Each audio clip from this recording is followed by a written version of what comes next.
Дорнот аймаг Баян сумын хүүхдийн цэцэрлэгийн суралцгой суурилсан дөрвөн мэргэжлийн багш нарын бүлгээс ахлах мэргэжлийн багш нарын бүлгийн могой шоогоор дамжуулан хүүхдийг хөгжүүлж буй сайн туршлагыг танилцуулж байна.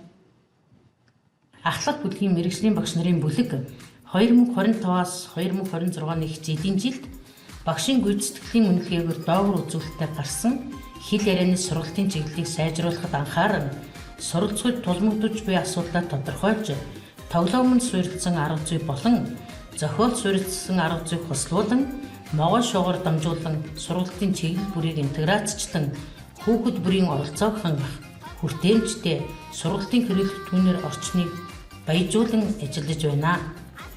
Могой шоогоор тоглох нь хэл ярианы чиглэлд өөрийн хийсэн бүтээлээ тайлбарлах, харилцан ярианд идэвхтэй оролцох.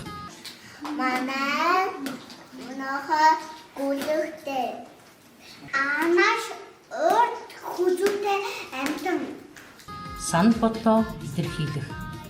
Математикийн чиглэлд зурган зааварчилгаа ажиглах, дарааллын дагуу гүйцэтгэх. Нийгэм сэтгэл хөдлөл чиглэлд өөрийн чадах болон чадахгүй зүйлээ илэрхийлэх, үйл ажиллагаанд тодорхой үүрэг хүлээж оролцох. Хүүхдийн бүтээл сэтгэлгээ, ой тогтоол, сэтгэн бодох чадварыг хөгжүүлэх зэрэг суралцгын үр дүнд ахиц гарч хүүхдүүд сурсан мэдснээ гэртээ аав ээж ах эгчтэйгээ хамтран тоглох явцдаа баттгаж өгсөн даалгаврыг сонирхолтойгоор гүйцэтгэж эцэг асран хамгаалагчдын оролцоо дэмжлэгийг нэмэгдүүлж байгаа нь харагдаж байна.